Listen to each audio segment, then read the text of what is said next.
Saya sebetulnya sebagai yang dituakan di panti itu sangat prihatin ya dengan kondisi-kondisi di luar gitu ya, yang secara umum pencak silat, secara khusus itu pencak silat yang pendirinya itu asalnya dari sini.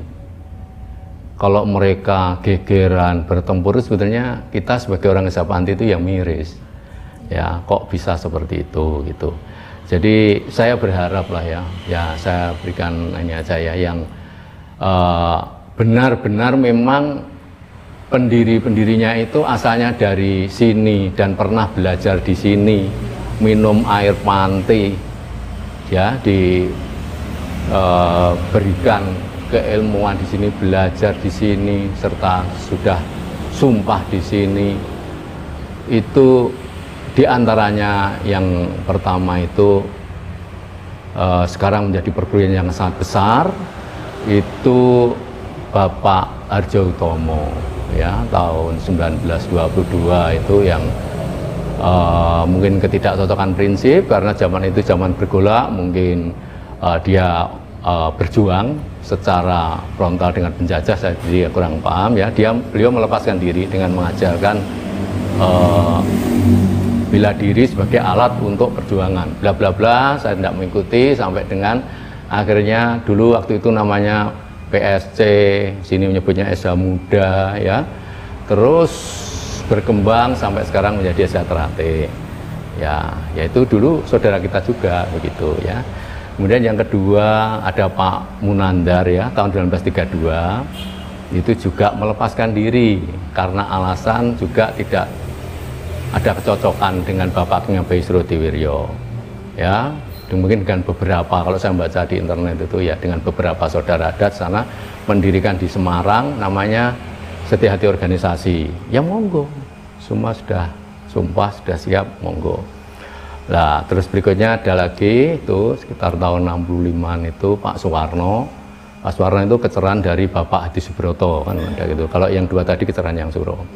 Itu beliau juga melepaskan diri mendirikan Persaudaraan Setia Hati Winomo Tunas Muda misalnya ya. Dan mungkin dengar lagi ada tapi belum besar ya, tidak saya sampaikan lah. Nah, dari situ mereka ini dulu kan belajarnya di sini, otomatis meskipun tidak ada kaitan secara organisatoris maupun keilmuan, sudah berbeda toh kan, sudah dia mengkreasi dengan sendirinya ya, memodernisasi atau gimana. Lah, itu saya sebagai pengesuh ini berharap jangan lagi ada pertikaian, khususnya di Madiun sebagai pusat berdirinya Setia Hati.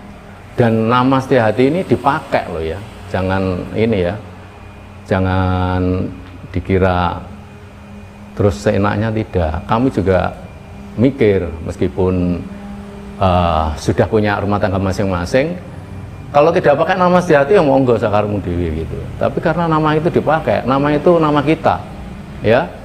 Lah, karena beliau-beliau ini memakai nama Setia Hati ya, sudah barang tentu tetap menyangkut kita. Katakanlah sebuah sekolah, dia SMP 1 misalnya, dia di luar berbuat jahat misalnya ya, wah teman-teman yang dipanggil dia tidak bisa lepas dari murid SMP 1. Nah itu loh, kita agak miris. Mari, saya berharap bersama Bapak Juru Keser, Pak Ismadi dan seluruh saudara-saudara Setia Hati, sudah bukan zamannya tidak usum, jangan merasa paling sama. Akhirnya yang dimasalahkan itu kan satunya merasa paling tua, satunya merasa tahu, tidak, saya paling tua, kamu itu baru belakangan, geger. Nah, seperti yang saya sebutkan tadi, kita tidak pernah ngeteng-ngeteng sumpah, bukan, apa itu, tugu, gambar ini, jadi geger, sekarang kan sudah mulai gitu. Ya, kalau mungkin satunya masih kecil tidak geger, kalau sudah sama-sama besarnya, pedoan ini, ada yang diparani. Akhirnya dilarang di Wonogiri, ya toh, terus lagi terjadi pengerusakan di Sragen dan sebagainya ya. Jadi kita tidak mau sebetulnya seperti itu, tapi tidak apa-apa lah, mereka sudah masing-masing punya wadah rumah tangga masing-masing. Dengan karena mereka itu semua itu pernah belajar di sini, semua Mbak, yang saya sebutkan tadi. Kalau yang lainnya saya tidak tahu, tidak tercatat di sini. Kalau yang saya sebutkan memang beliau dari sini asalnya sama dari sini semua, dari desa kita. Ya, saya berharap rukun, tidak ada sama dari sini semua. Ya, jangan mencari perbedaan. Kalau perbedaan disatukan tidak bisa. Perbedaan biar tetap berbedaan menjadi khasanah budaya kita. Ya, yang bersatu siapa? Orangnya.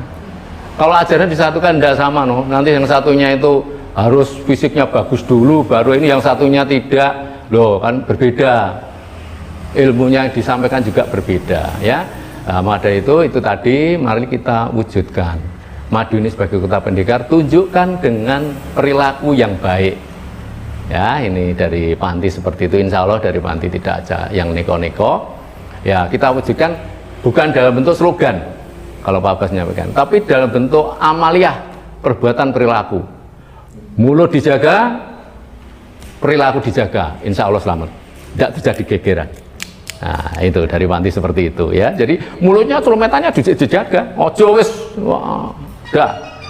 Dan itu yang kurang lebihnya seperti itu, ya. Saya harap semua saudara-saudara kami yang di persaudaraan setia hati di luar kami, saya selaku sesepuh yang di Panti berharap supaya bisa menahan masing-masing.